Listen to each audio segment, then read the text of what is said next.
ஏதோ ஒரு உள்நோக்கத்தோடு தான் இது அவசர கொடுத்துட்டார். எஸ்ஐஆர் பண்ணணும்னு முடிவு பண்ணிட்டா தேர்தல் நடக்கிற மாநிலத்தில் மட்டும் ஏன் அனுப்புகிறாங்க? 12 மாநிலம் ஒன்று எடுக்கலை, மற்றதில் எடுத்துகிட்டு எலெக்ஷன் முடிஞ்ச பிறகு இங்கே வந்து எடுக்கலாம்ல. ஏதோ ஒரு உள்நோக்கத்தோடு பண்ணுறாங்க.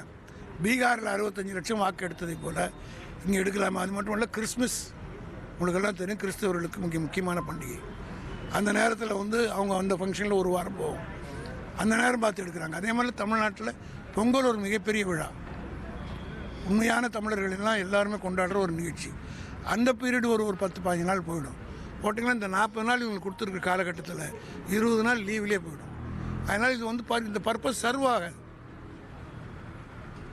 நீதிமன்றத்துக்கு போக வேண்டியிருக்கும், எல்லாம் நடக்கும்.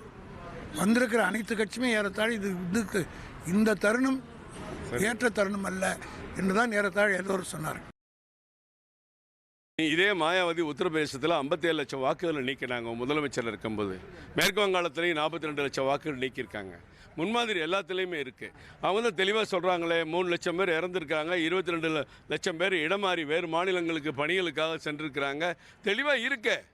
இதா கண்ணை மூடிட்டு செய்யலையே. 65 லட்சங்கிறத மறுபடியும் மேல்முறையீடு பண்ணி அப்பீல் பண்ணி மறுபடியும் 20 லட்சம் பேர் சேர்த்துருக்காங்களே. சேர்க்குற வாய்ப்பே இல்லை. நீக்கினதானுங்கிறது கிடையாது. ஆனால் நிச்சயமாக இது ஜனநாயக முறைப்படி நடக்குது. எல்லாருமே இதில் அக்கறை செலுத்தணுங்கிறது தான் எங்களுடைய வேண்டும். தேர்தல் ஆணையம் அவங்களுடைய கடமையை செய்கிறாங்க, மக்கள் தங்களோட கடமையை செய்யணும்னு கேட்டுக்கிறாங்க. அரசியல் கட்சியும் ஜனநாயக முறைப்படி அவங்க கடமையை செய்யுங்கிறாங்க. இதில் யாரும் எந்த முடிவும் திணிக்கப்பட்ட முடிவு இல்லை. தமிழ்நாட்டு மக்கள் தான். இது யாருக்காகவும் அவங்க அடிமையாக போகிறதில்ல. அவங்களுடைய வாக்குகள் சரியாக இருக்கிறன்னு நாமே புதுப்பித்துக் கொள்வதற்கு ஒரு வாய்ப்பு.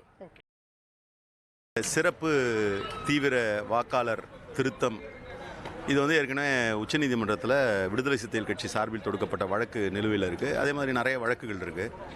வழக்கு நிலுவையில் இருக்கும் பொழுதே இதை நடைமுறைப்படுத்த முனைவது என்பது சட்டவிரோதமானது. ஆகவே இதை முற்றிலும் நிறுத்தணும் அப்படின்றது தான் விடுதலை சிறுத்தைகள் கட்சியோட ஸ்டாண்டு. அதை சொல்லியிருக்கோம். காங்கிரஸ் கட்சி இந்த சிறப்பு திருத்தத்தை எதிர்க்கிறோம். அதற்கு காரணங்கள்: ஒன்று, பீகார் மாடல் என்று அவர்கள் குறிப்பிடுவதை நாங்கள் எதிர்க்கிறோம், கண்டிக்கிறோம். பீகார் மாடல் தவறான மாடல், மக்களுக்கு எதிரான மாடல், அது நல்லதல்ல. ஆகவே தமிழ்நாட்டிற்கு ஒரு வருட காலம் கொடுத்து அதன் பின்னர் நீங்கள் அதை நடத்த வேண்டும் என்று சொல்லியிருக்கிறோம். ஒன்று, இந்த 3 மாத காலத்தில் மழை காலம். ஆகவே மக்கள் வெளியில் வர முடியாது, அதிகாரிகள் செயல்பட முடியாது, பொதுமக்களுக்கு